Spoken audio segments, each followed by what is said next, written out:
C'est un village profondément endolori, un bout de France sidéré et meurtri. Ici à Rennes, le 16 février 2018, une vie paisible a volé en éclats. La victime, Christian Evolé. Il était boulanger, une figure de la région. Jovial et charismatique. Depuis ce jour, nos équipes de PFM suivent l'enquête policière de Rennes à travers chaque piste. Voilà l'autopsie. Pourquoi, comment, qui? Toutes les réponses seront dites. Nous savons que M. Ivolé a été tué dans la nuit du vendredi soir. Nous avons retrouvé le corps le samedi après-midi alors que sa voisine lui rendait visite. Nous sommes arrivés sur les lieux en prélevant chaque indice permettant de prouver la cause de son assassinat.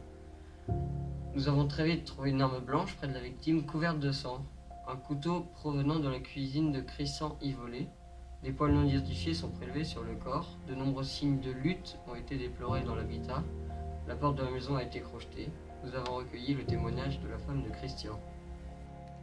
Mon mari était un homme parfait, je l'aimais tellement. J'aurais aimé être là le soir du drame, mais j'étais chez ma mère. Je reste dans l'incompréhension la plus totale, personne n'aurait voulu sa mort. Tellement de questions se bousculent dans ma tête. Nous avons eu les résultats de la cause du meurtre. Un coup de couteau à la gorge qui fut fatal. Le poil non identifié a été examiné.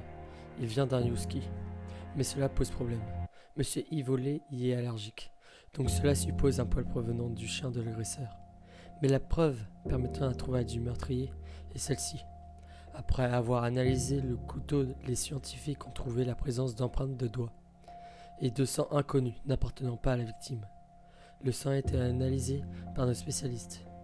Ils introduisent le sang dans l'anti-A, l'anti-B et l'anti-D afin de trouver la provenance du groupe sanguin de l'assassin.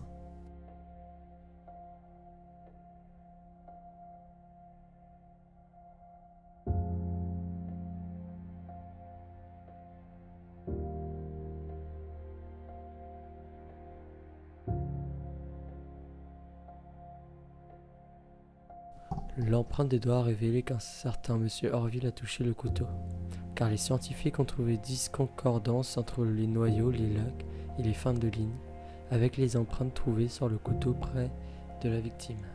De plus, son groupe sanguin est celui trouvé. La police a trouvé son adresse dans leur fichier et sont ainsi allés l'appréhender à son domicile.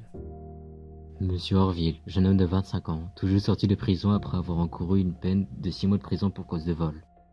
Il avoue être allé chez Monsieur Evolé afin de le cambrioler, car on le menaçait de l'éjecter de son domicile s'il ne trouvait pas l'argent nécessaire pour payer une dette.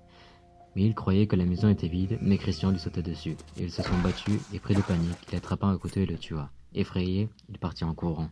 Peu après l'arrestation de Monsieur Orville, il fut condamné à 25 ans de prison.